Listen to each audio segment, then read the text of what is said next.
রেলের আন্ডারপাস তৈরিতে বাধা, শয়ে শয়ে মহিলা পুরুষ, গ্রামবাসীদের বিক্ষোভ। কংগ্রেস সাংসদের বিরুদ্ধে বিক্ষোভের স্বরূপ কংগ্রেসেরই পঞ্চায়েত সদস্য সহ কংগ্রেসের কর্মী সমর্থকরা। পরিস্থিতি সামাল দিতে এলাকায় হাজির বিজেপির সাংসদ। মালদার ইংরেজবাজার থানা এলাকার যদুপুর এক গ্রাম পঞ্চায়েতের যদুপুর গ্রামের ঘটনা। একদিকে বিক্ষোভ, অন্যদিকে রাজনৈতিক বিতর্ক, সব মিলিয়ে রেলের আন্ডারপাস তৈরি অথই জলে বন্ধ কাজ শোরগোল মালদা জুড়ে। মালদার জেলা জুড়ে 36টি আন্ডারপাস তৈরির কাজ শুরু করেছে রেল। ইতিমধ্যে অর্থ দেওয়া জমি দেখে সেখানে কাজ শুরু হয়েছে।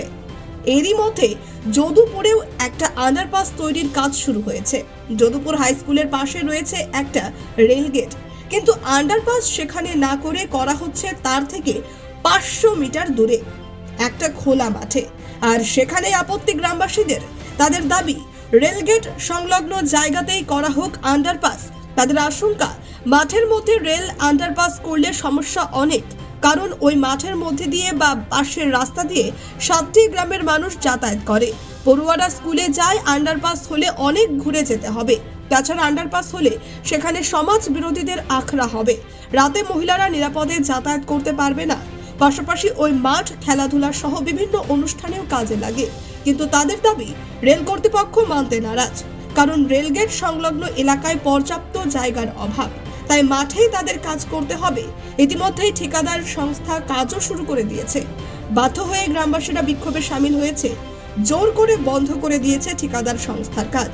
উল্লেখযোগ্য এটাই যে বিক্ষোভে সামিল যদুপুর গ্রাম পঞ্চায়েতের এলাকার কংগ্রেসের পঞ্চায়েত সদস্য সহ বহু কংগ্রেস কর্মীরাও। তাদের অভিযোগ দক্ষিণ মালদার সাংসদ ঈশা খান চৌধুরীর বিরুদ্ধে। অভিযোগ, ঈশা খান চৌধুরীর আলোচনা ও সম্মতি নিয়েই এই কাজ করছে রেল। প্রয়োজনে ঈশা খানই হোক বা রেল, তাদের বিরুদ্ধে বৃহত্তর আন্দোলনে নামার হুমকিও দিয়েছেন কংগ্রেস নেতা সহ কর্মীরা। এদিকে কাজ বন্ধ হয়ে যাওয়ায় এলাকা পরিদর্শন এবং পরিস্থিতি সামাল দিতে এলাকায় যান উত্তর মালদার সাংসদ খগেন মুর্মু। তিনি গিয়ে পৌঁছাতেই বিক্ষোভকারী তার কাছে তাদের আবেদন রাখেন রেলের আন্ডারপাস রেলগেটের পাশেই করার।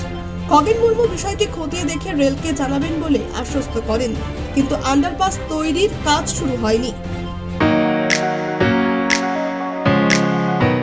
রায়গঞ্জের নিশীথ সরণিতেই মিলছে ফ্যাশনের সেরা কালেকশন। রায়গঞ্জবাসীর জন্য একদম পকেট ফ্রেন্ডলি দামে এখন ট্রেন্ডি পোশাক থেকে শুরু করে এথনিক কালেকশন সব একসাথে। হ্যাঁ, আমরা বলছি আজকালের কথা। এখানে মিলছে এক ছাদের নিচে পরিবারের সবার জন্য পোশাক, মহিলা, পুরুষ আর শিশুদের জন্য অসাধারণ কালেকশন। মহিলাদের জন্য মন কাড়া শাড়ি, ব্লাউজ আর এথনিক কালেকশন। পুরুষদের জন্য ফর্মাল ও ক্যাজুয়াল ট্রেন্ডি পোশাক। শিশুদের জন্য রঙিন, আরামদায়ক ও ফ্যাশনেবল পোশাক, যা ছোটদের মুখে হাসি ফোটাবে। শুধু বৈচিত্র্যময় কালেকশন নয়, এখানে দামের সঙ্গেও পাওয়া যায় নিশ্চয়তা।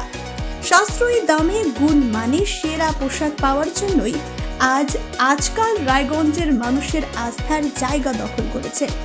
ঠিকানা নিশীথ সরণি রোড, মোহনবাতি সংলগ্ন, রায়গঞ্জ, উত্তর দিনাজপুর। তাই আর দেরি কেন? আপনার এবং আপনার পরিবারের ফ্যাশনের সেরা গন্তব্যে একবার ঘুরে আসুন। আজকাল আপনার ফ্যাশন, আপনার ঠিকানা। অনেক হবে। আমরা নিচে দিয়ে রাস্তা তো আমরা চাইছি, আর প্লাস ওটা দিয়ে যাওয়া যাবে না। সন্ধ্যা থেকে মেয়ে মানুষ, আমরা দুপুরে আসছি, কত নিশাখর, কত মদখর ওখানে বসে থাকবে, কত কি হবে। আমাদের বাচ্চাগুলো যাচ্ছে স্কুল, ওপারে স্কুল আছে, ওপারে ছোট বাচ্চার স্কুল আছে, বড়দের আছে, আমরা প্লাস ডাক্তারের বাড়ি, কত কি অসুবিধা হবে। প্লাস জঙ্গল দুপাশে, আমরা কিভাবে যেতে পারবো? আমরা নিচ দিয়েই রাস্তা চাই, আমরা এটাই চাইছি নিচ দিয়ে। আমরা এরকম আমরা বলবো না কি আমরা নিচ দিয়ে কেন চাইছি, কি আমাদের সুবিধার জন্য। আমরা তো অসুবিধা হবে ওখানে কতটা ছেলেগুলো আড্ডা মারবে, 4 চাকা গাড়ি নিয়ে চলে এলো। আমরা কি করব? যার ক্ষতি হবে তার হবে, পাবলিক তো, সরকারের লোক তো বুঝতে পারবে না। আপনাদের নিরাপত্তা, হ্যাঁ, আমরা এটা দিয়েই চাইছি কি আমাদের এটা দিয়েই রাস্তা। আজকে কে এসেছে? আজকে কে দেখা? এসছে। কি বললেন? যাক, কি বললেন আপনারা? বলছে তো কি যতটা পারি আমরা এটা দিয়েই করবো। দেখা যাক। এটা দিয়ে কোন কোন গ্রামের লোক যাতায়াত করে? এটা দিয়ে প্লাস যদুপুর মানে সব অনেক লোক যায়, পুরোটা অঞ্চল ওপারে দাঁড়াম অতটা না, এপারে যতটা আছে। আপনার নাম কি? আমার নাম রুম্পা খাতুন। 26 তারিখ সকালে দেখতে পাই যে আমাদের যদুপুর 62 যে গেট আছে তার আন্ডারপাসিংয়ের কাজ শুরু হয়েছে সকালবেলা। ঠিকাদার অলরেডি কাজ শুরু হয়ে গেছে। ঠিকাদারকে বললাম, বলছে অলরেডি কাজ শুরু হয়েছে, কিন্তু দেখতে পাচ্ছি আমাদের মেইন গেট থেকে 400 মিটার দূরে আন্ডারপাসিংটা হচ্ছে। তারপরে আমি গ্রামবাসীর সাথে আলোচনা করলাম। 26 তারিখেই আমি ডিআরএম অফিস গেলাম একটা অভিযোগ নিয়ে। ডিআরএম সাহেব ছিল না, এই ডিআরএমকে অভিযোগপত্র আমরা দিয়ে আসলাম। উনি বলল আগামীকালকে আমি যেয়ে দেখে এটা ব্যবস্থা করব। তিনি আসলেন না। তারপরে আমি রাস্তা অবরোধ করতে বাধ্য হলাম। রাস্তায় বসলাম, চিফ ইঞ্জিনিয়ার আসলো, উনি আবার দেখলেন এলাকা দেখে বললো কি এটা বন্ধ করে দেবো, যে গেট আছে তার তল দিয়েই করার ব্যবস্থা করব। উনি গতকালকে শনিবারের দিন 11টার সময় আমাদের সাথে আসার কথা ছিল। তিনি বললো কি শুক্রবারের দিন তোমরা গ্রামবাসীরা আলোচনা করে নাও, শনিবারের দিন আমি আসবো, টোটাল ব্লুপ্রিন্ট নিয়ে ব্লুপ্রিন্টটাকে শিফট করে দিব। কিন্তু গত শনিবার দেখছি তিনি আসলেন না। আমরা আবার অভিযোগ করলাম। ওখানে আন্ডারপাস হলে অসুবিধা কোথায়? অসুবিধাটা 400 মিটার দূর হচ্ছে, এদিকে 400 মিটার, অপর দিকেও 400 মিটার। একটা স্টুডেন্ট যদি স্কুল যায় তোকে 800 মিটার এক্সট্রা হাঁটতে হবে। ওই পাশে কিন্ডার গার্ডেন আছে, প্রাইমারি স্কুল আছে। বিশেষ করে সন্ধ্যার পর যে জায়গাটায় গেট হচ্ছে নির্জন এলাকা, ফাঁকা মাঠ, সন্ধ্যার পরে মহিলারা, বিশেষ করে যারা আমরা শহর ঘেঁষা গ্রাম যদুপুর, সন্ধ্যার পর টাউন যায় মেয়েরা টিউশন পড়তে, বিভিন্ন কাজে জবের ক্ষেত্রে, নার্সরা আছে, তারা সন্ধ্যার পর রাত 10টা 11টার সময় রিটার্ন করে। ওই জায়গা দিয়ে রাত্রেবেলা কারো পক্ষে একা রিটার্ন করা, মেয়েদের ক্ষেত্রে তো দূরস্ত্র, ছেলেরাও মনে হয়। আপনারা এখন কি চাইছেন? আমরা চাইছি আমাদের মেন ডিমান্ড আমাদের যে গেট আছে তার তল দিয়ে সাবওয়ে করে দেয়।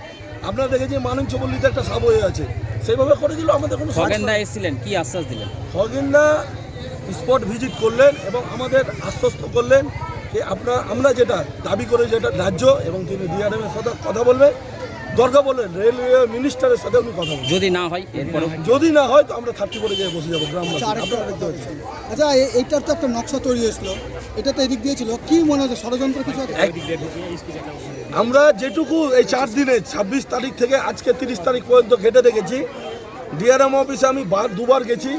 পরের বার 29 তারিখ কালকে যখন যাই, ডিআরএম এর রিসিভ সেকশনে বললো, ও কম্পিউটার কাটলো, ঘেটে বলছে 13ই আগস্ট দক্ষিণ বাংলার এমপি যে আছে ঈসা খান চৌধুরী, তার একটা অভিযোগ জমা পড়েছে এবং ওর অভিযোগের ভিত্তিতেই নাকি, প্রথমে আমরা জানতাম যে আমাদের আন্ডারপাসিংটা তল দিয়ে হবে, উনার অভিযোগের ভিত্তিতেই নাকি 400 মিটার দূরে হচ্ছে। এটা আমরা জানতে পেরেছি, আমাদের কাছেও কিন্তু কোনো এভিডেন্স নাই, ডিআরএম অফিস মারফত আমরা জানতে পেরেছি। ঠিক আছে, আপনার নাম? এখানকার যে কংগ্রেস নেতৃত্ব আছে তার সাথে যোগাযোগ করা হয়েছে, তিনি আমার কাছে স্বীকার করেছেন আমাদের কাছে তিনি অভিযোগ দিয়েছেন, কিন্তু বলছেন যে আমরা তাড়াতাড়ি কাজের জন্য। আমি ঈশাবাবুকে বারবার ফোন করেছি, ফোনে রিসিভ নাই, আমি SMS করেছি, আমি হোয়াটসঅ্যাপে পাঠিয়েছি কমপ্লেনগুলো, রিপ্লাই নাই। আপনি তো কংগ্রেসের গ্রাম পঞ্চায়েত সদস্য। আমি আগে এলাকাবাসীর সদস্য, তারপরে কংগ্রেসের সদস্য। এলাকাবাসীর স্বার্থে আমি আমার পার্টির বিরুদ্ধেও যেতে পারি। আপনার নাম? সেনাউল ইসলাম। কোন দায়িত্বে আছে? আমাদের যদুপুর 1 গ্রাম পঞ্চায়েতে, যেখানে আমাদের যে একটা রেলওয়ে ক্রসিং আছে, লেভেল ক্রসিং, এই লেভেল ক্রসিংয়ে দেখা যাচ্ছে যে রেলওয়ে দপ্তর থেকে তারা একটা আন্ডারপাসের একটা কাজ তারা শুরু করেছেন। এখানকার অধিবাসী যারা আছেন, প্রতিদিন যারা এখান দিয়ে চলাচল করেন, তাদের বক্তব্য হচ্ছে যে আন্ডারপাসটা এখান থেকে প্রায় 800 মিটার দূরত্বে হচ্ছে, মানে এক সাইড যাওয়া আর এক সাইড আসা, 200 400 এরকম করে 800 মিটারের মতো হয়ে যায় সব মিলিয়ে।